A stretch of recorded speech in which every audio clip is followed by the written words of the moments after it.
Whoopi Goldberg was on The View, and Whoopi made a claim about American law and culture and just what it means to be an American. And Whoopi says, banning books and banning drag queens, that is just downright un-American. I'm not willing to give you access to my body. I'm just not willing to do that. That is none of your business.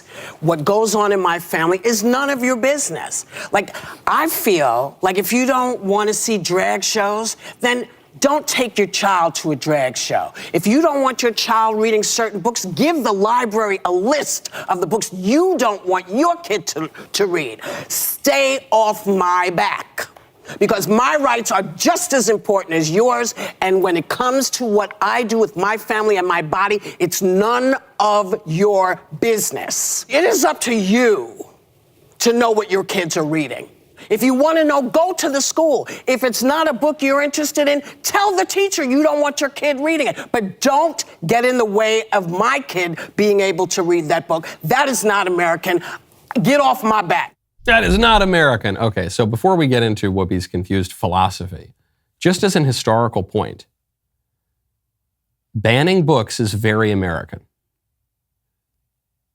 Banning drag shows is obviously very American. For much of American history throughout the country, including in San Francisco, transvestitism was completely illegal. You would be arrested for public disturbance if you ever did that. All sorts of weird sexual behaviors were illegal in the United States until the Supreme Court invented some right to do weird sex stuff in the mid-2000s, okay? So it is deeply, deeply American to proscribe this sort of weird behavior. But even banning books has always, for all of American history, has been very, very much a part of American public life. Obviously, going back to the Puritans, they banned all sorts of books. In fact, there was one guy who was ostracized from the colony by Governor Bradford for writing poems that were a little bit licentious, a little bit lascivious. And they almost executed him for it, but then they just banished him to an island so he could wait for an English ship to come by and take him back to Britain. And then obviously up through the founding era, all sorts of laws against obscenity.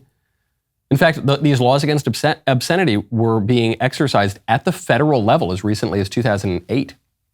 The guy was in prison until 2011, one of the pornographers that they threw in jail. But furthermore, it's not just the Christians and the conservatives banning books, quite the opposite. It's the libs. Since the middle of the 20th century, it's the libs who say, you can't teach the Bible in schools.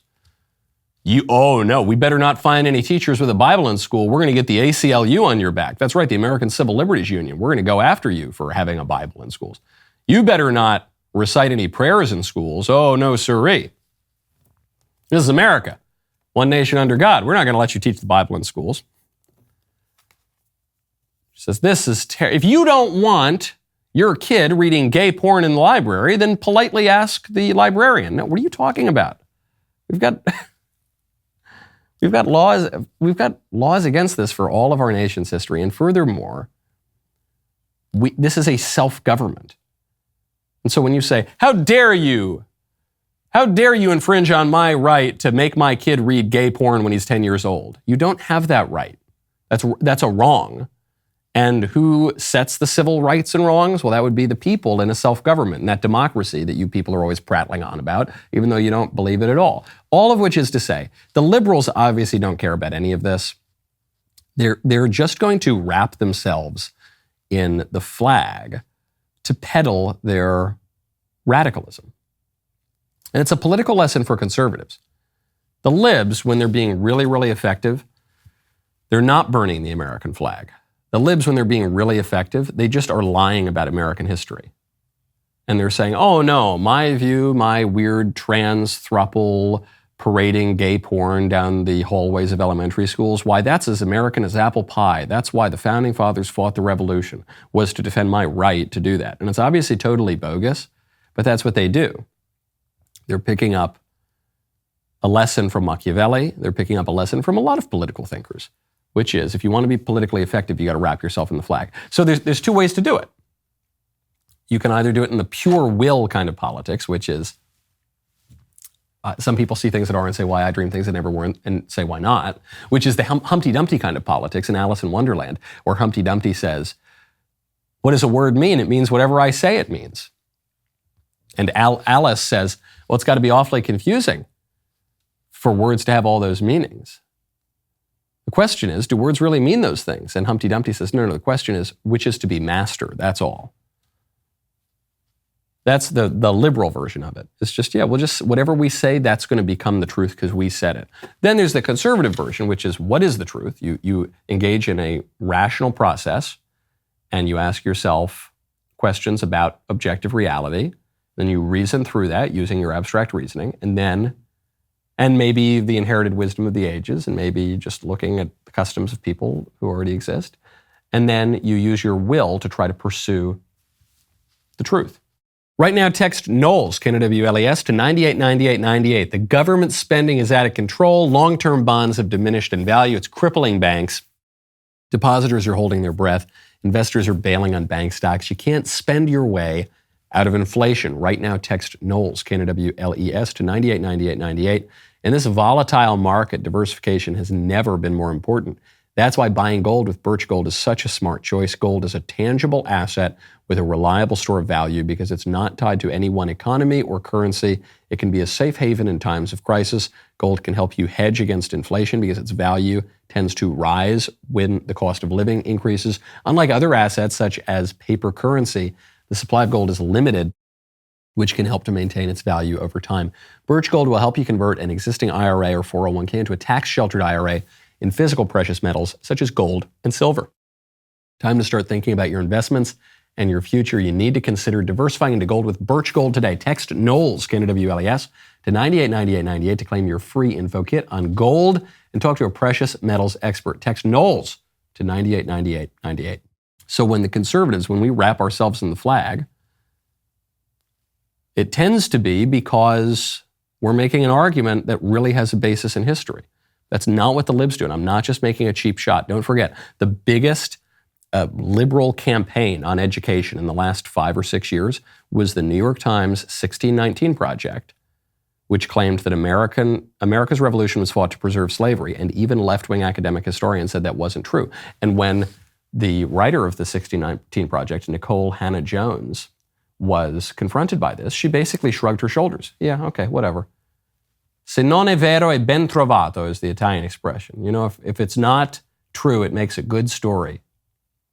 And what did the New York Times do? Eventually, they kind of were forced to correct it a little bit subtly many months later, but they still continued to peddle the 1619 Project because they don't care. Politics grounded in the truth or a politics that is pure will? Which one are we going to have? You see this actually.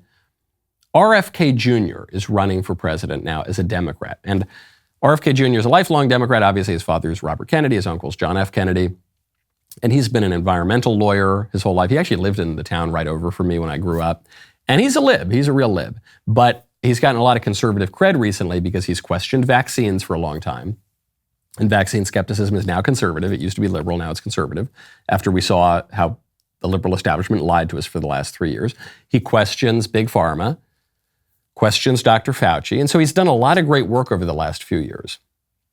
Now, RFK Jr. running against Biden. And a lot of conservatives are saying, why is he running as a Democrat? He should be running as a Republican. He's a Republican these days. The Kennedys are Republicans these days. Here's what RFK Jr. just had to say on the campaign trail.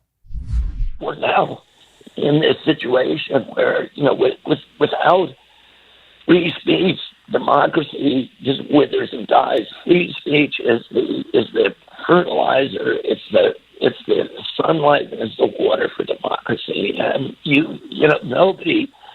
There is no time in history where the people who were censoring speech were the good guys.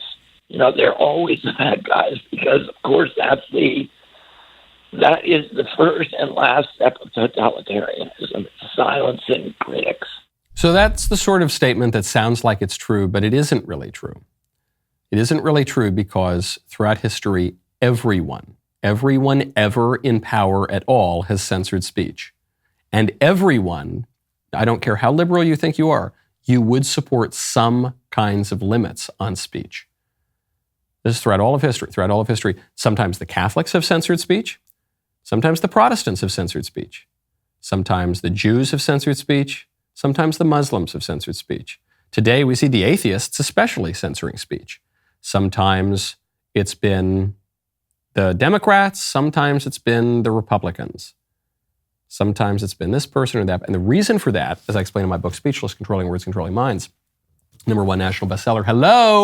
Hello, producers. Where are you at? There we go. All right. We're missing Mr. Davies, I think.